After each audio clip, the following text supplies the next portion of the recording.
told him I was leaving him for someone richer, but he revealed he was a millionaire. Hello, Reddit. My name is Nadia, and I'm 26 years old. I have a problem, and I really need some advice on something to do to revert my situation because I really messed up, and I don't know how to make everything just go away.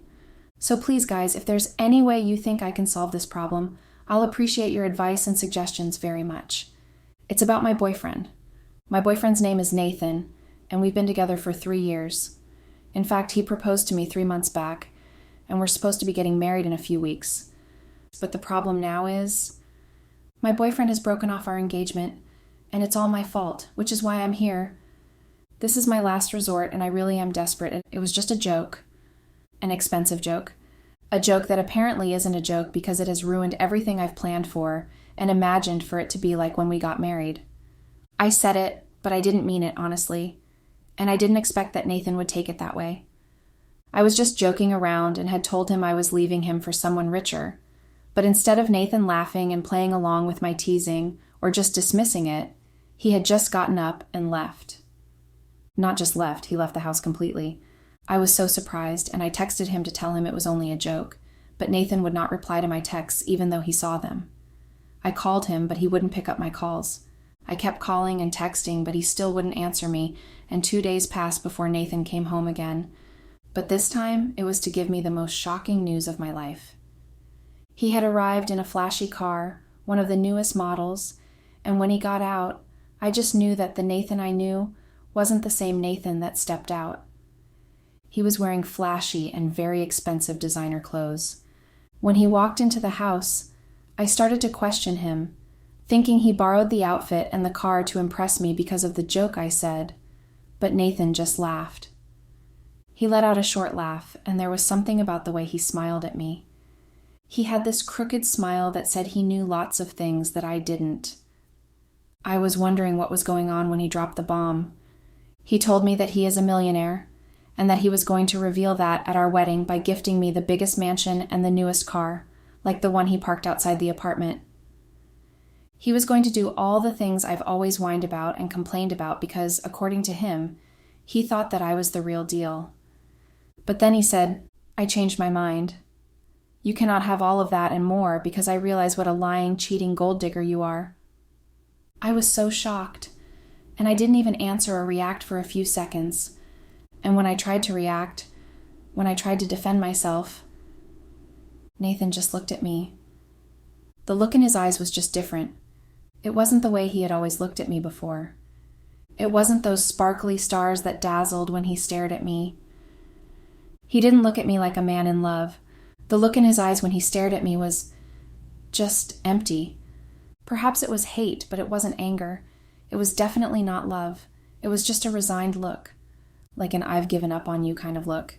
And I cannot tell you guys how much it broke me at that moment, seeing the man I love stare at me like that. It was only a joke. I just said it without thinking, and now I'm paying for it. And I tried to apologize for everything. Believe me, I did. Once I realized that he wasn't going to let go of this one, that he wasn't going to overlook what I said and did, I tried to apologize. But Nathan just told me that he was calling off the wedding and that he never wanted to see me again. He even gave me the apartment we lived in as a parting gift, and according to him, for the time wasted. Nathan left after that, and despite all my attempts to stop him, he just wouldn't look at me or even pay any attention to me, which is why I'm here. I need advice. You see, Nathan and I didn't start that way. We were very much in love when we met. We were so happy, and our friends were very much envious of us. We were never tired of each other and always wanted to be in each other's presence. We even had to move in together, just because we wanted much more time to spend together. We met at a library. Funny story, really. Usually my older sister, who is a lover of books, has always spent most of her time in the library, going from one book to another, ranging from anything.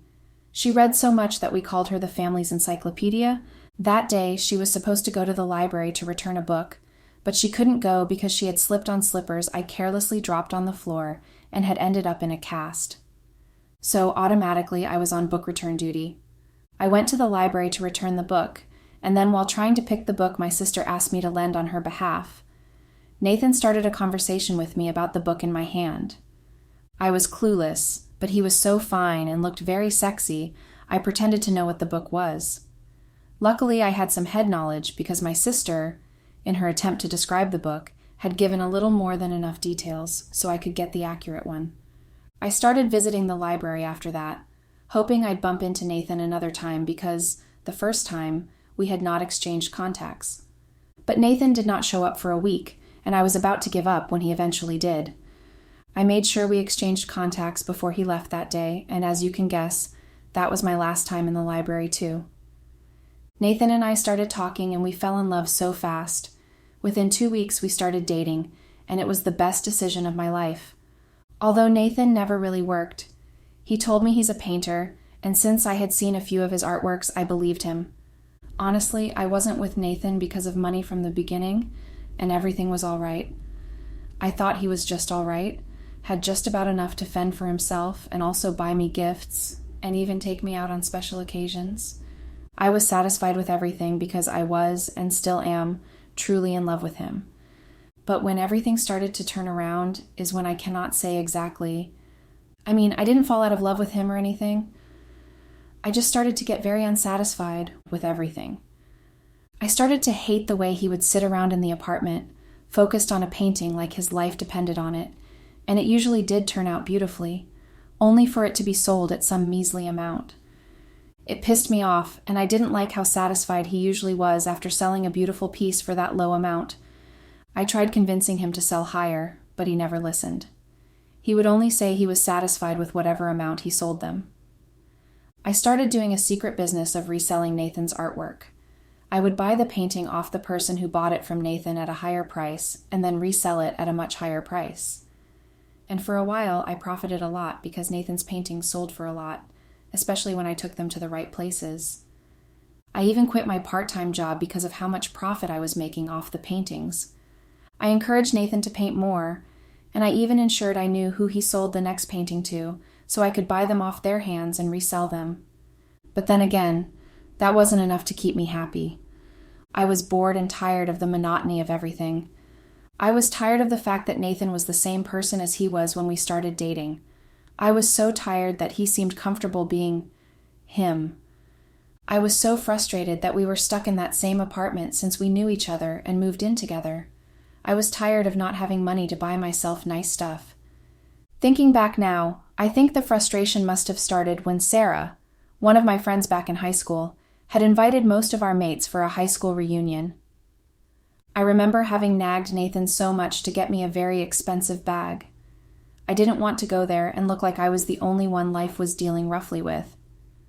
After so much nagging, Nathan finally saved enough to give me for the bag. Well, now that I know how wealthy he is, he probably didn't break his piggy bank just to get me that money. But I didn't know back then, obviously, so I thought he did break his savings. And to be honest, at that point, I didn't care much that he did that or didn't do that. All I cared about at that moment was the fact that I got the bag to take to my reunion. I got myself a dress and matching heels with some jewelry with the money I got from Nathan's artwork.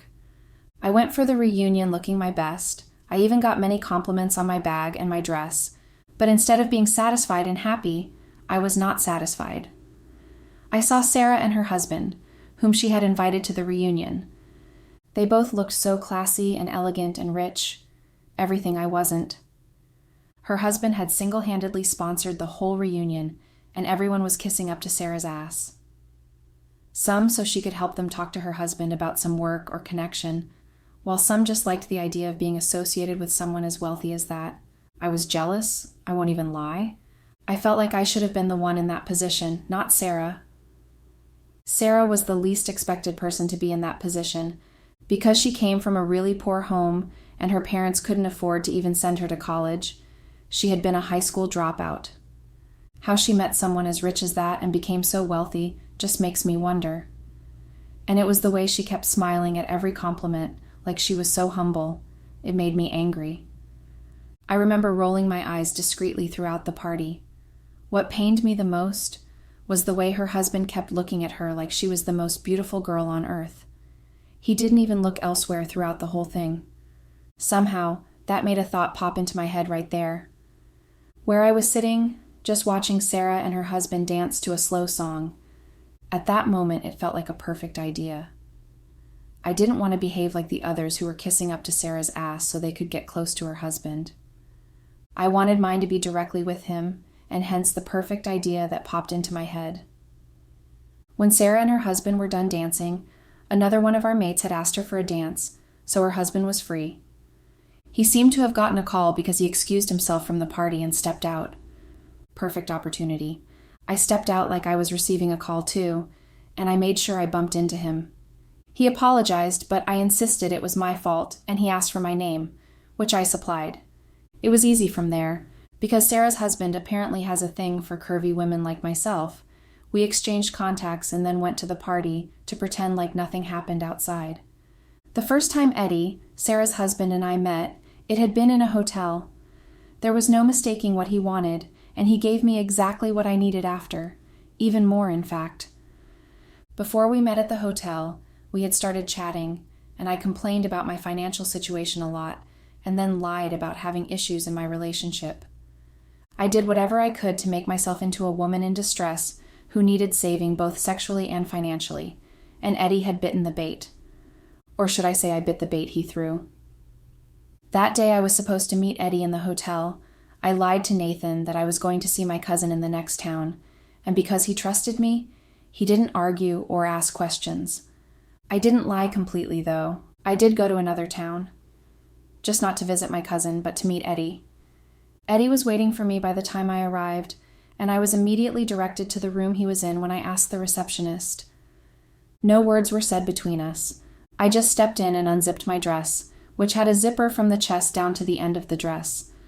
It was easy to discard, and I had purposely chosen it for that purpose. Eddie didn't need any other encouragement, as he had carried me in my underwear to the bed before helping me remove them and then removing his. We didn't even remember to use protection. It was when we were done and Eddie started to panic because he didn't want me getting pregnant. The coward. Apparently, he didn't want to lose his good name or his wife because of what we had. So I had to go get pills and use them before going back home. Before I got home, Eddie had sent me money, and the figures made my eyes almost bulge out of my head. I knew I was definitely going to do it again. Nathan must have started suspecting me because of the pills. You see, I got the pills from a pharmacy and used them there, and because I didn't want to throw out the rest, I kept it in my bag and forgot it there. Until the day Nathan had been looking for his spare keys, which were actually in the same bag as the pills. He had seen it and had asked me why I needed pregnancy-preventing pills. Maybe he noticed the way my hand shook slightly and the way my eyes bulged. Maybe that's when he started noticing that I was cheating on him. I wouldn't know now because he refuses to tell me how he found out. I was eventually able to come up with the lie that we weren't married and that I wanted to prevent any baby out of wedlock. At that moment, I had forgotten that Nathan and I had not had sex because he was really busy that week and was always too tired for anything other than sleep. I forgot that one pill had been taken out of it, and I didn't know what I would have done if Nathan had asked that question, which he didn't, by the way. I was so happy, and I tried being more careful and discreet. Eddie and I continued meeting up, and each time the money was slightly higher than the last time. You know that feeling that comes with being able to buy things without looking at the price tag? Being able to go to the most expensive places and afford them? It was satisfying. It didn't matter that my conscience was judging me because I was cheating on Nathan. It didn't matter that Eddie couldn't even bring me to Cloud 9. It didn't matter that Eddie was married.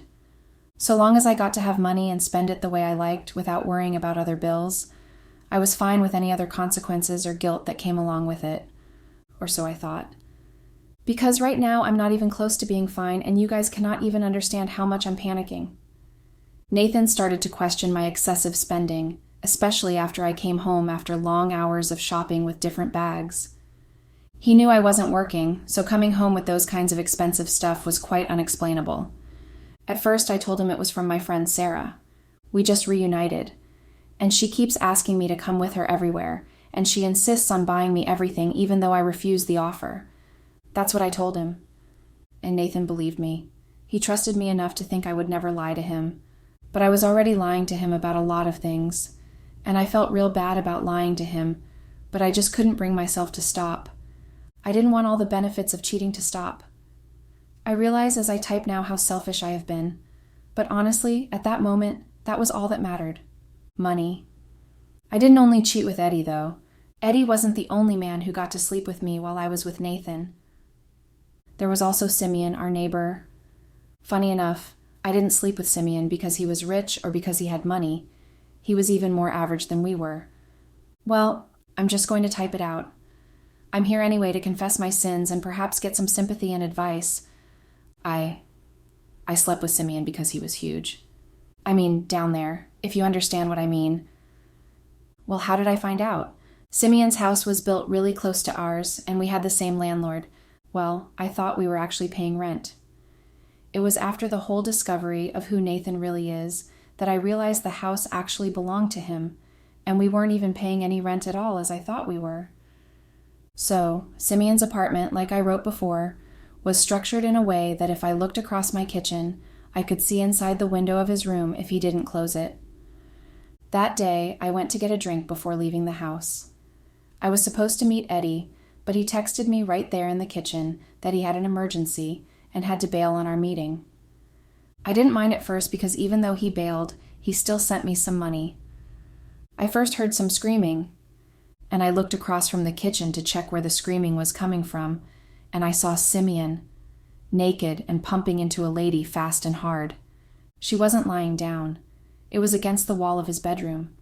Her breasts and cheeks were against the wall, and he was slamming into her real hard. His other hand was supporting her against the wall, while the other one was grabbing her breast. She wasn't screaming. She was moaning really loudly. So that meant whatever Simeon was doing to her body was really pleasing, and that really left me hot and bothered. I didn't even leave the kitchen. I just watched them go on in different sex styles that I had never seen in my life. It was well over 30 minutes before the show ended, and I was so horny and hot by the end of it. When Nathan came home, he was so tired that he couldn't even sleep with me. I was angry and I didn't even speak to him for 2 days. I think Simeon knew I was watching the show he displayed the first time. Because the second time he brought home another lady and I was home, he made sure the curtains were well parted, and then during the sex, he looked across the window right at me and he smirked. Instead of moving away and feeling embarrassed that I just got caught watching a private show, I froze, and I couldn't even stop watching them. The next day, Simeon had come to borrow some salt. I invited him into the apartment, and that was when I noticed his trousers hanging loosely at his waist. I could see clearly the hair on his private part going down from his stomach and disappearing into the trousers. He was very hairy, and it showed over his bare chest and legs. He must have noticed me staring because he asked me if I liked what I saw. When I didn't reply and only stared at him, lost in thoughts, he grabbed my hand and pulled me closer. When he saw that I wasn't pulling away, he slowly ran his hand over my old t-shirt. I wasn't wearing anything underneath it. I usually do that when I'm home alone. He quickly realized, too, that I was naked underneath it because he tweaked my nipples through the cloth, and they stood erect and at alert at his hard niggling. When I still didn't say anything, he went further by dragging his hand over my body down my legs, and then he buried his fingers into my vulva. It was then I reacted. I gasped and then moaned. Simeon continued his torture and eventually backed me against the chair in the living room, and when I was seated, he went down on me with his lips. I couldn't stop moaning as loudly as those other girls he had been with, and just when I was about to have an orgasm, he stopped, stood up, and licked his lips. "Thanks for the salt," he said and just left. I wanted to lose it. He literally left me high and didn't finish what he started on purpose. Well, thank the heavens he didn't, because a few minutes after he left, Nathan walked in. I was so hot and bothered, and I kept snapping at Nathan for any little thing he did that day. I didn't even allow him to touch me because my body was craving another man's touch. I didn't get another chance with Simeon again until the next week, and before that he made sure I was given a show. He brought a different girl every day, and he made sure I was watching him in the act. It made me hornier by the day, and I couldn't just bear it again. Luckily, Nathan had some family things he had to go to outside of town, and he was going to spend a week there. I felt that was enough time to get with Simeon and also get him out of my mind. Immediately after Nathan left, I went to Simeon's door and knocked, pretending I wanted to get back the salt he borrowed a week ago. We both knew I was lying and that I wanted just one thing. Simeon didn't bother going to his kitchen to look for the salt. He just walked into his bedroom and laid down with his hand behind his head, as if inviting me to do whatever I wanted or had imagined doing to him. I didn't hesitate. I walked towards him, straddled him, and then started showering him with kisses on his body, but I didn't kiss him yet. I did that for a few minutes before I went to his lower body part, and then pulled out his dick. He still didn't react, but he was very hard already. I started sucking him, and that was when he started reacting. He held my hair really tight. I was afraid I was going to be hairless by the end of it all. When I knew he was going to come off soon, I removed my mouth, licked my hands, and just stood up. "Thank you for returning my salt," I said, and walked out. It was payback time for me, and Simeon apparently wasn't playing because immediately after I stepped into my apartment and was about to lock the door, he pushed through and locked it behind him. Then he grabbed me and pushed me against the couch, raising my shirt. Again, I was naked beneath it, and he spanked me real hard until my skin there was really red. He called me a bad child and asked me to call him Daddy. I did and begged until he stopped spanking me. When he was done, he just inserted his dick inside my ass and started slamming into me. It was very painful, and I couldn't even walk properly for 2 days because of it. I had never had anal sex before that time, and Simeon wasn't exactly gentle about it. He didn't even bother using a lubricant or anything like that. He didn't mind that I was screaming in pain and not in pleasure. He just continued until he came, and he left me there on the couch without a word and went back to his apartment. I felt assaulted and insulted. Shame is the right word because I brought it upon myself. And the crazy thing was that there was no one I could tell. I think my ass tore, and I had to go to the clinic to fix it. I didn't go to the usual clinic Nathan and I frequented, though.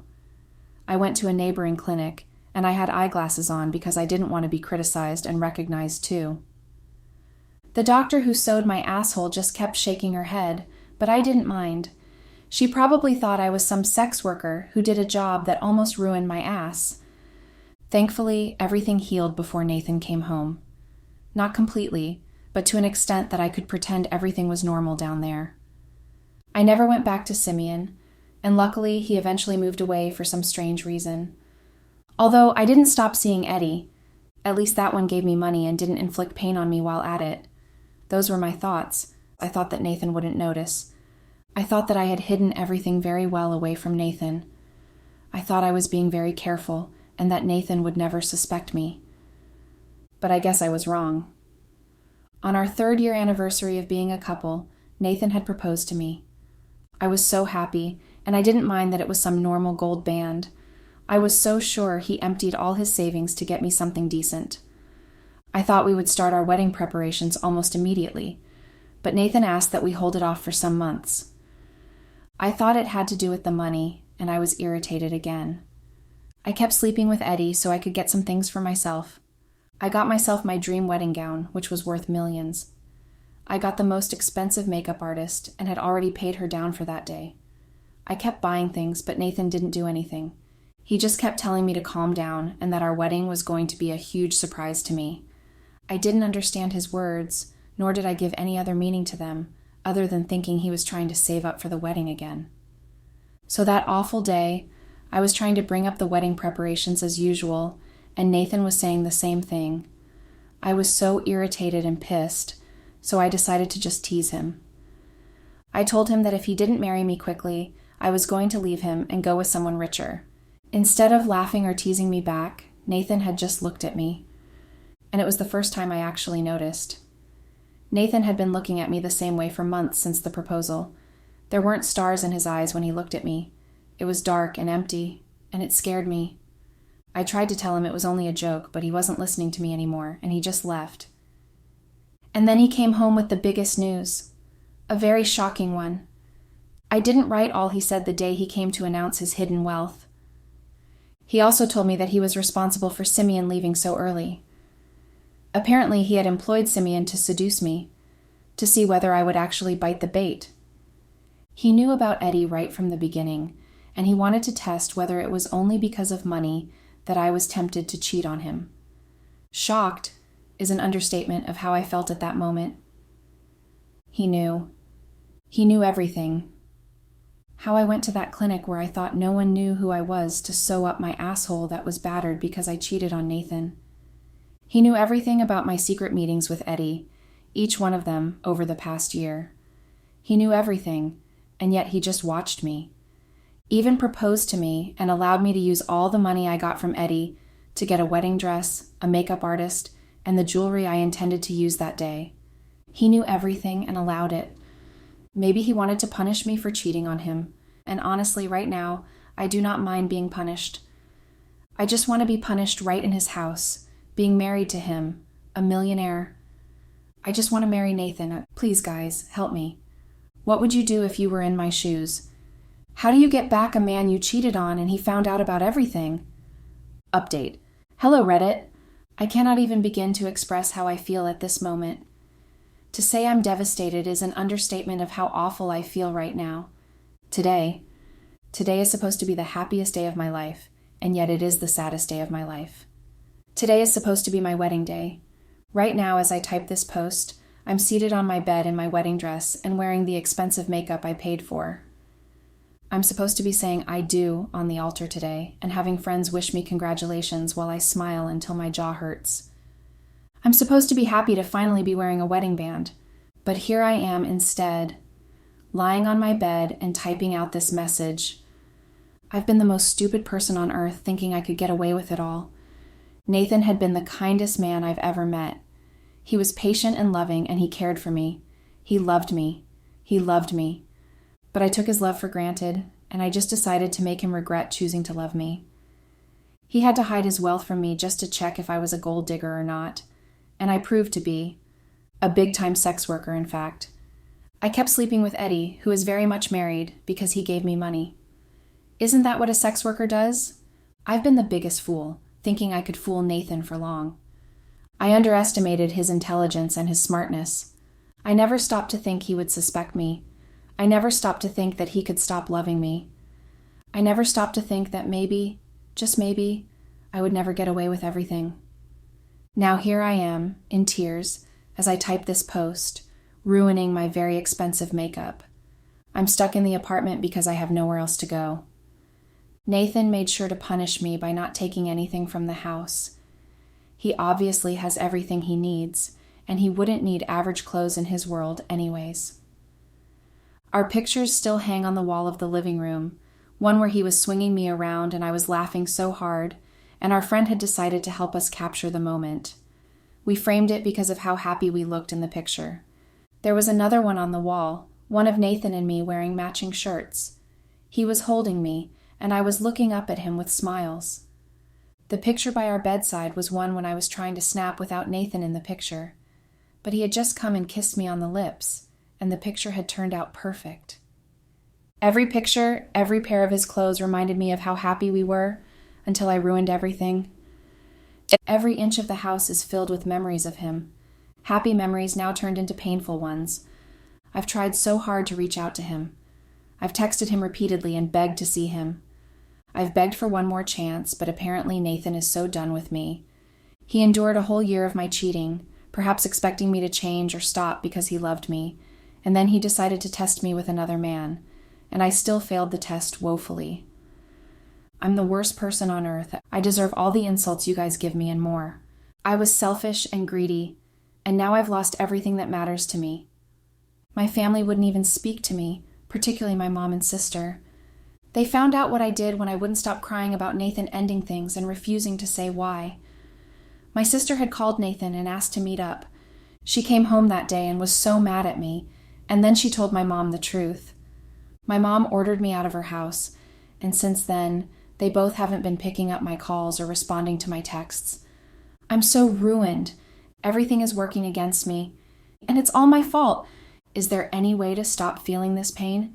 Any way to stop hurting this much? Or is this my life forever? Update. Hello, Reddit. This is my very last post here.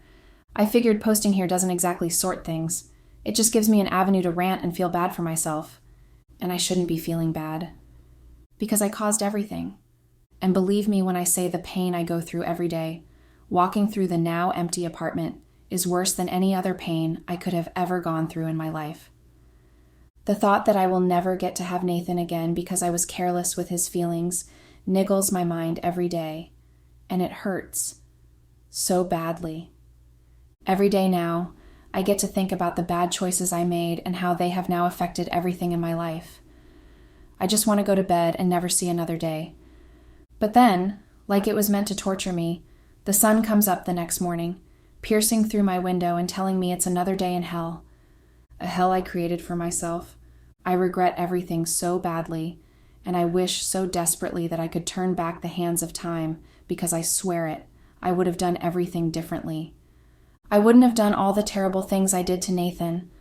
I would have been the girlfriend he would love and appreciate by his side, and a girlfriend he would love to share his entire world with. It's too late now. I didn't make those choices when I could have, and now I'm stuck here with my own guilt. I know that this is what my life is going to be like from now. I probably will never heal up again. I probably will never get another chance at life because I ruined my only true chance to be happy.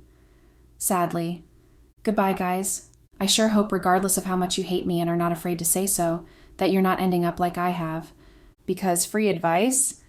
It sure feels very much like hell, my life right now.